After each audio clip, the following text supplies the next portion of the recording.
Assalamualaikum and good day everyone. My name is Nur Anissa Z binti Muhammad Aiman.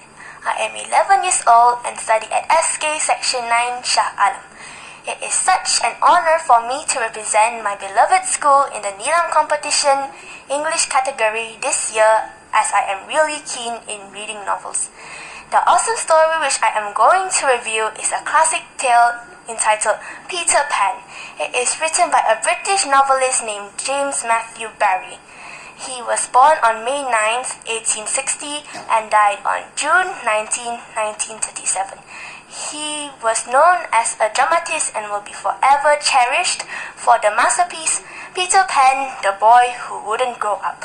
This book, which is filled with magic and fantasy, is published by Hodder and Stretton in 1911. It is really fascinating to read. We'll be able to fly, meet mermaids, live underground, and fight pirates. James got an inspiration from his mother, who never recovered from the loss of his brother, David. James lost his brother when he was sick, right after a skating accident. His mother totally ignored him after the death of David. Finally, she found comfort when she started to believe that her dead son would remain a boy forever. He would never grow up or leave here. As you are aware, the main characters are Wendy, Moira, Angela Darling, Captain James Hook, and of course, my favorite character, Peter Pan. I like him because although he is cheeky and naughty, he would be very nice. He was very mean, but at times could be pleasant and funny too when he was in a good mood. The other supporting characters include John, Tootle, Billy Jukes, Michael, and Tinkerbell. Let me share the summary of this story. The Darling children, Wendy, John, and Michael, always talked about Peter Pan and Neverland. Mrs. Darling always asked her kids to describe both Peter and Neverland, but they sounded so confident that they claimed they knew about him well.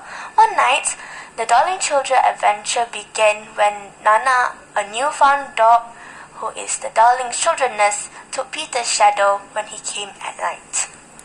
When Peter found his shadow with the help of Tinkerbell, he tried to stick it back using a soap, but to no avail. Then he sat at the end of Wendy's bed and started to weep. Wendy woke up when she heard the cries, and that was actually her first time meeting Peter in real life. She helped to sew his shadow back on, and she was amused to hear Peter's wonderful words about girls. She wanted to kiss him, but Peter thought it was a thing. Instead, Wendy gave him a thimble and he gave an acorn button in return. Soon, John got kicked by Peter after Wendy told him that John hated girls. After the kick, both John and Michael woke up. Finally, they were invited by Peter to go to Neverland. They flew there with the help of Tinkerbell's magic, of course. Once they reached there, Peter was annoyed that they already knew a lot about the place. Unfortunately, when they got separated and Wendy went to the rest of the ways with the jealous Tinkerbell. Finally, the lost boys followed Wendy home. They were adopted by the Darling's family. Peter wanted to bid farewell to Wendy and even got time to meet Mrs. Darling.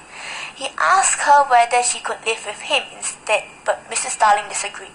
She told Wendy to come once a year and help Peter with the spring cleaning. One spring night, Peter invited Wendy to help him, but she refused, claiming that she was too old. Peter then told her daughter, Jane, to come instead.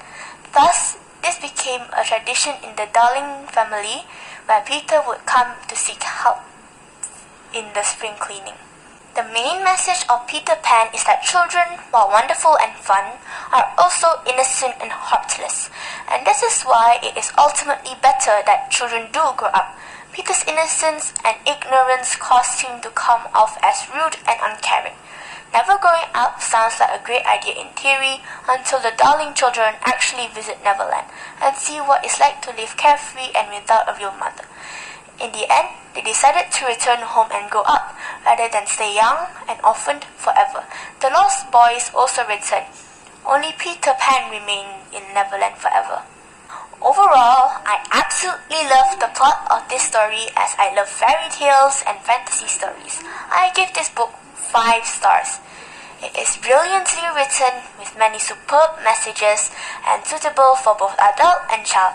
I heartily recommend this story to anyone who enjoys reading adventure and fantasy classic books, or you can either watch the magical movie produced by Walt Disney. I've also learned that if we believe, anything can happen. As Walt Disney said, it would be fun to do the impossible, and it is true indeed. Flying without a gadget is impossible, but if we could, I'm sure it would be fun. Apart from the Peter Pan story, the other 4 interesting books which I enjoyed reading the most were Stage Fright, written by Paul Stewart, Gulliver's Travel by Jonathan Swift, Outland by Rhiannon Lasseter, and The Ugly Princess and the Wise Fool by Margaret Gray. That's all for me. Thank you.